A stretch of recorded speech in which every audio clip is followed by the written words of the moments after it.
Hey guys, and welcome back for some more ST gaming videos, and this time we're going to take a look at a game called P47 Thunderbolt, published by Firebird in the UK in 1988. And I remember I really wanted to play this one back in the day. I remember seeing ads for it and various reviews, and it looked really nice, but for some reason I never got hold of it. And I also specifically remember the really nice looking artwork for the ad. And we're actually looking at the French version of the ad because there you get to see more of the artwork, which I think is made by a London-based company called Artistics. I don't know the specific artist though, but looks really nice and really wants me to get into my plane and bomb those damn trains that are never on schedule. And the game is called P47 Thunderbolt on the cover art, but it's called P47 the Freedom Fighter in the actual game on the title screen. And this is because the arcade game that the game is based on is called P47 the Freedom Fighter by Yalico and released in 1988, which is actually the same year as the home conversions, or at least the SD version was released, so that's kind of interesting. And I haven't played this arcade game until just now, and it's alright, it's nothing super memorable. I think it was reasonably successful, at least in Japan. And it was designed by Eisaku Origami, which might actually be a fake name. I'm not entirely sure. I couldn't really find any information about this guy. And again, it's a pretty decent arcade game with pretty decent looking graphics. So let's dive into the SD version and see how that compares, shall we? That's a pretty nice looking loading screen as well. Probably digitized, I think, and touched up, but it looks nice. Oh, we've got some music by Paul Summers, I believe. And a decently looking P47 Thunderbolt, which I think the plane is actually called in real life as well. So let's see what options we have. We've got 1 and 2 player game. Not sure if that is simultaneous 2 player really. And we've got these interlude screens that I believe are from the arcade game as well. Looks pretty nice. The drums are maybe a little bit farty in the music, but oh man, it's slow. Wow, the control of my plane is so much slower than the arcade. Wow. And it's a little bit jerky, I think. I mean, scrolling itself is pretty nice, but the bullets are just all over the shop. Oh god, hit detection seems a bit liberal. That's nice. And we don't... okay, not sure what got me. And we have automatic fire of the power-ups. So we haven't got the same controls as in the arcade game. And oh man, the slowdown. Whoa. In the arcade game, you could fire the power-ups with a separate button. Please, I want to bomb you into next week, you big flipping plane. But here, these special power-ups are just fired automatically as you hold the button. And yes, we have auto fire. Yay. I'm so happy. Oh god. Yeah, that was pretty quickly, or pretty fast projectiles. Oh man, it's a little bit busy and the screen definitely feels smaller than the arcade game, but looks pretty good. I mean, compared to the arcade game, looks fairly accurate, fairly faithful.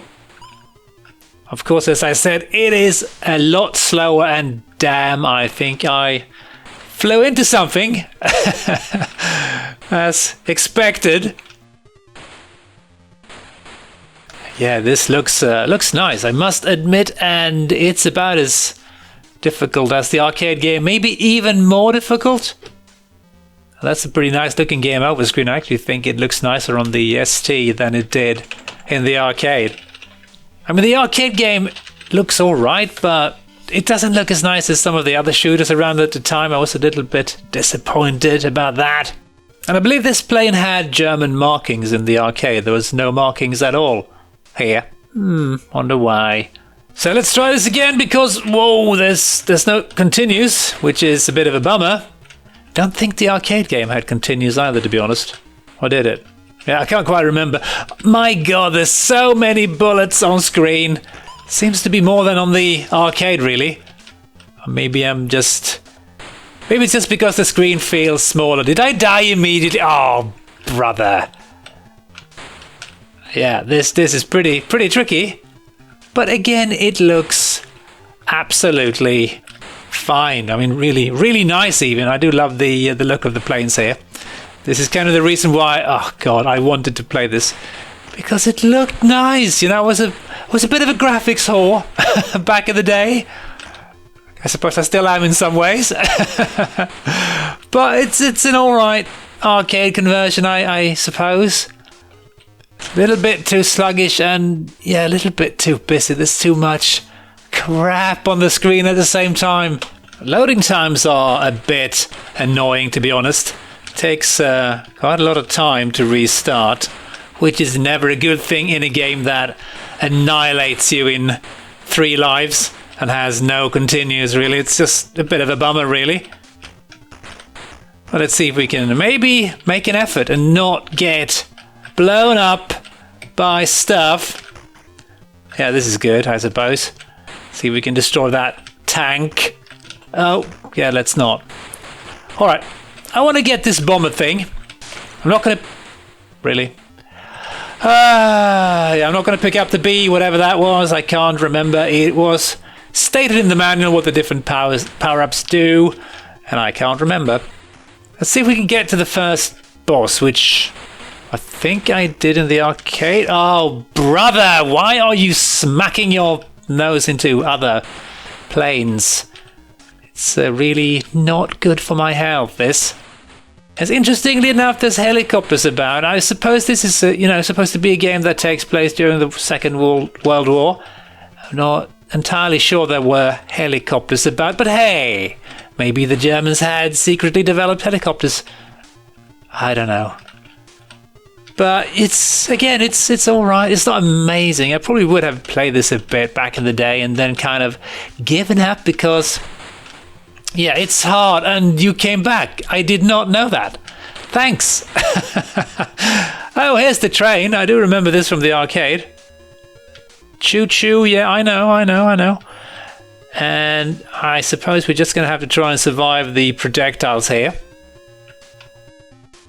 We can't really shoot the train because if I try, I'm just going to drive right into it. Or, well, not drive, fly. And the slowdown is pretty bad. How about if you just had a little bit less projectiles around and maybe we could get a couple of more frames.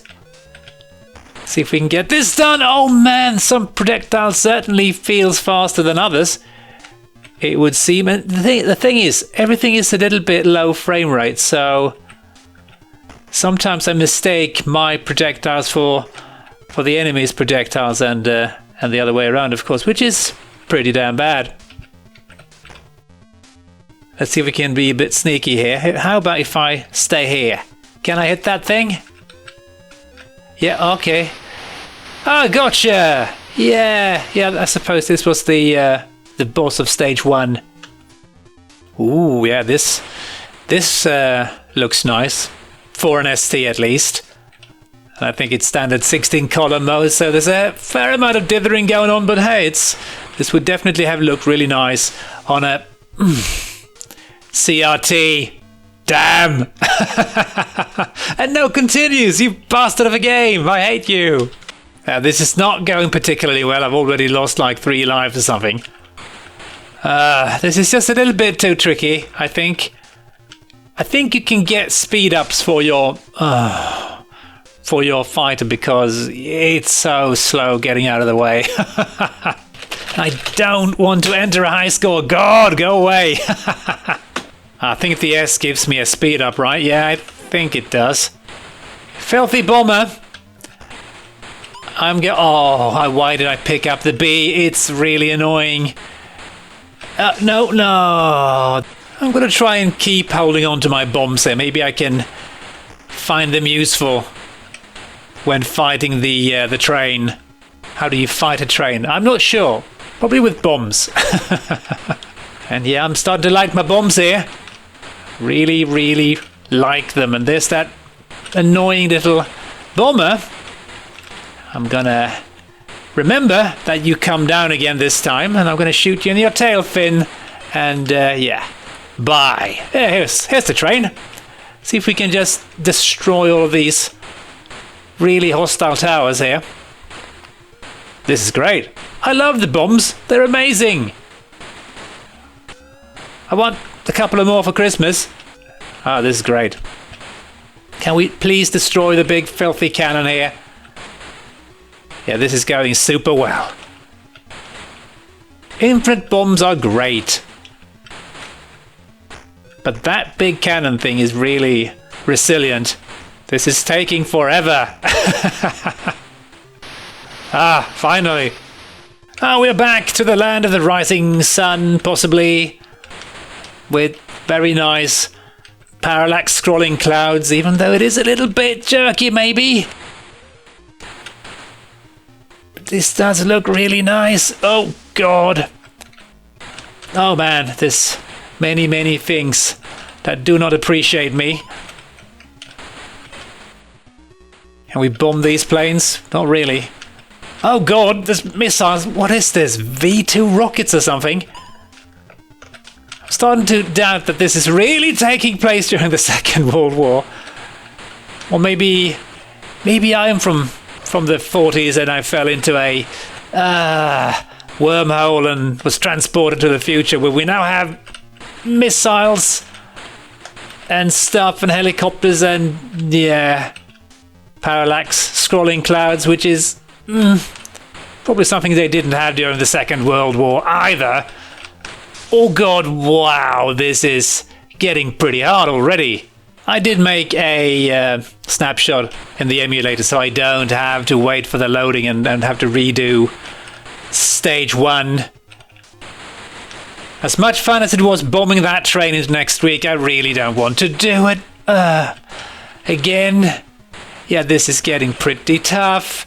Everything is moving pretty jerkily around and the frame rate feels pretty damn choppy. So it is pretty challenging figuring out what is heading your way when it comes to projectiles. Let's get the missiles. Yeah, that's probably a better idea. The bombs are pretty useless. Ah, please, please, please don't murder me. Oh God, there's so many projectiles. Ah, these things again.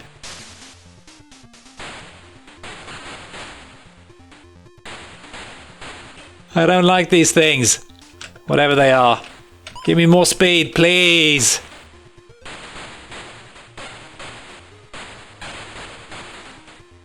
Ah, thank you. 1-up. Pretty generous with 1-ups. Oh, I wonder what T is. Let's find out. Oh, no. Not sure what that gave me. Oh, it's some sort of bombs again. Ah, that's useless. Let's pick up the E, maybe. Come on, come on, come on. Ah, nope. Oh, I think there's a boss coming my way. Oh, yeah. Oh, a super bomber. Super mega bomber with fires balls at me. No, don't! Oh, you bastard, you fat bastard. Ah, come here, you overweight bomber. I'm just not gonna go up on the... Oh, man, I'm too slow. Go down. Okay, now we know that. We can actually maybe stay up here. Possibly, can we... I'm so slow, Jesus, I'm so slow. It's so annoying. Okay, we've got this thing here, which is, I think, a pretty good power-up to deal with the overweight bomber here. I'm just gonna, okay, I'm gonna do this. Hopefully hit it a couple of times. And I don't think this guy can get me when I'm up here. Please fire down. Please fire down. Yeah, this is probably pretty good, I think. Although controlling the projectiles is a little bit weird. But hey, I've got all the time in the world. And I get a couple of good hits when he's at the top of the screen, and he can't do anything. Silly pilot. Oh yes. The botters don't really have many surprises. They really do one thing and one thing only, and pray that it works. Ooh, North Africa with a interesting looking tank. That doesn't look right. I think the game crashed. Yes, the game crashed indeed. Let's try this one more time and see if maybe it works this time. Nope, it crashed again, slightly differently, but still. And yes, this is an official dump of the game. Maybe there's something wrong with it, so it's not like a cracked version or anything like that. But let's have a look at a couple of reviews instead of this rather boring but very colourful screen. ST Format's Matt Evans gave the game an overall of 67%, and he writes, even though P47 doesn't really offer anything innovative to the experienced shoot-'em-up players, it's surprisingly good fun to play. The going is extremely tough right from the outset, throwing you in at the deep end with pea-shooter guns to fight off tanks. And he continues, Firebird have done an excellent job in converting it to the ST. The arcade version wasn't the best game ever, so the home version doesn't break any boundaries. It presents you with a simple shoot-'em-up that's enjoyable but lacking the lasting interest required of a classic blast. And yes, I can pretty much get behind that. And the one gave it a very similar score of 70%, and they write, P47's fun in a mindless sort of way, and it's tough enough to keep most players on their toes, but not for any great length of time, especially at the price. So yeah, I can pretty much agree with both reviews, and it's definitely not a bad game, but not really amazing. And the biggest problem I think was definitely the difficulty level and the jerkiness of it all. It was kind of hard dodging projectiles. So guys, hope you enjoyed this quick peek at P47 Thunderbolt, and hope to catch you in the next video and all that stuff. Cheers!